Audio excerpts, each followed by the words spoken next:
How does planning affect the success of a business? We're going to answer that question in this video.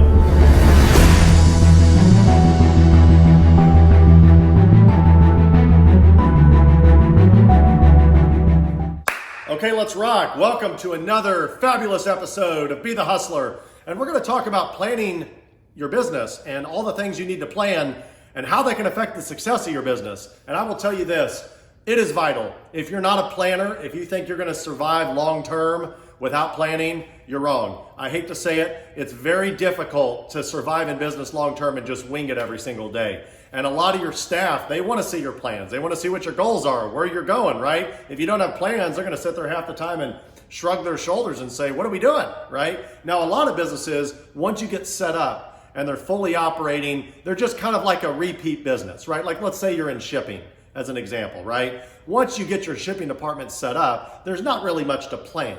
So understand when I'm talking about planning, I'm talking about financial goals and strategies and like we do in our trading card business, going to conventions and things like that, planning ahead and how that can really affect your business.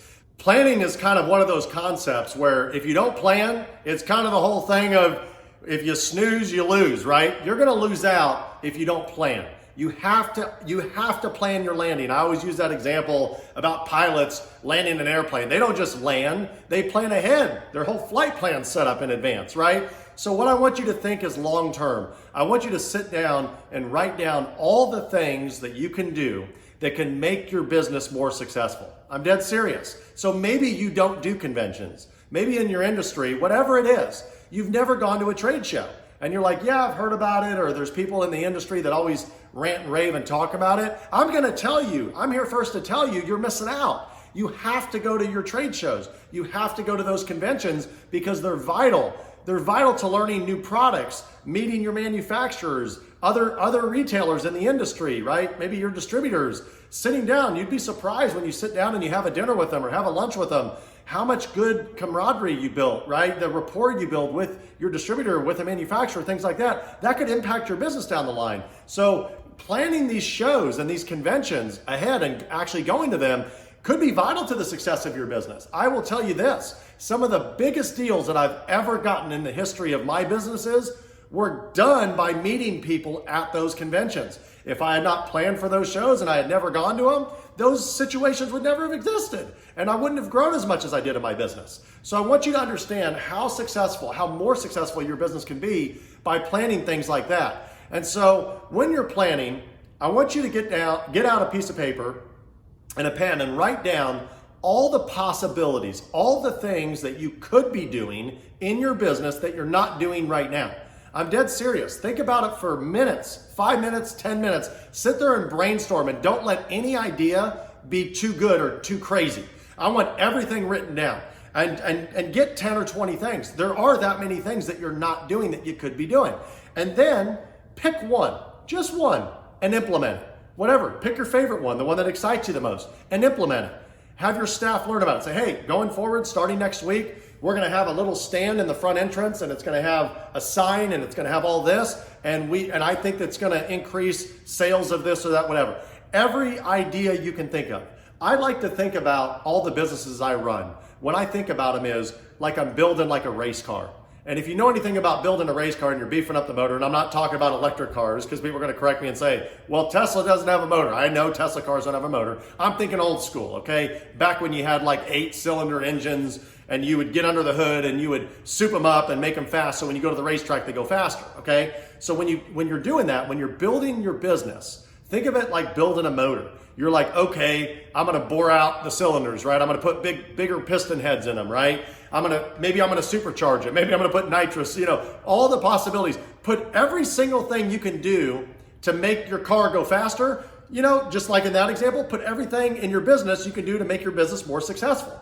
Every single possibility. So what's the nitrous equivalent, right? That you could do to your business, that you could push a button and it super speeds ahead, right? What's the supercharger? What's the turbocharger? What can you do that makes your business run faster, run harder, make more money and things like that? And I'm telling you, if you can start planning these things and slowly implementing them, it's like that example of the race car. In the end, you're gonna have a car that does 10 seconds in the quarter mile. And for those of you that know what that is, that's a super fast car. That thing gets up and goes, okay? And you might have something that goes under 10 seconds in the quarter mile, okay? So that's what you're trying to do for your business is nobody has a perfect plan. There is no perfect plan in setting up a business. The most successful businesses started out somewhere and they've just evolved and become stuff. And I remember seeing, I think it was like pictures of like Bill Gates, at Microsoft in his early days. Was he the one that was in his garage or maybe it was Michael Dell? There was one of those computer giants, it might have been Steve Jobs. They had literally pictures of them in like their garage and they're just starting out. Do you think they had the same game plan then as they do now? Heck no. They learned it, they evolved, and they planned and they strategized, right? They jotted new ideas down and then they implemented them. And so that, if you want to be successful in business and you want to make millions of dollars someday and you want to build your business to that, I'm telling you it's possible. Don't let anybody tell you that it's not. It's absolutely possible, but it's really going to come down to you and your planning and your ability to implement and your work ethic and your ability to set up standard operating procedures and processes so that you can scale and you can set up, you can hire more people and set up new departments and just get bigger and bigger and bigger. That's there. I mean, literally the saying, sky's the limit. There's nothing further from the truth. It really comes down to what your goals are and what you're planning for, what you're happy with. So that's why it's important to put down everything on paper so you can understand what your goals truly are. If you're not the kind of person that likes to do that, then a lot of times you're going to have thoughts that come across that might be like the next $1 million thought, and it's just going to pass you by because you didn't write it down. And I'm notorious for that. So if I don't write it on a sticky note in my car and I stick it, I might plug it in on my cell phone in my notes, or I might email it to myself from one email to another. It depends on where I'm at. But I'm always like, oh my gosh, that's a killer idea. That's going to do so well. And they don't all work. But as you continue to plan and strategize, believe it or not, if you keep trying, something's going to work. Even if it's 1 out of 10 of your ideas that you plan for, if that thing works, that could be the thing that, like I said, takes you to the next level. So, how does planning affect the success of a business? Oh my gosh, it's almost everything. Make sure that you're planning well. And if you're wanting to stay in your business long term, continue to evolve, take new ideas, scratch them out, continue to plan, continue to create ideas, and like they say, innovate. So, okay, everybody, I hope this video was helpful. If you liked it, please click the like button, share it with your friends and family, and please send me your comments. I would love to see any ideas for future videos, any questions that you may have. I'll try to answer those as well. And please remember to subscribe. I'd love to continue to keep delivering videos to you. And remember, in life and in business, it's never easy for anybody. There's going to be times of struggle. I've gone through it with multiple businesses. And what matters is the fact that you pick yourself up when you get knocked down and you never give up. So remember from me, never give up, push hard, keep pushing, and be the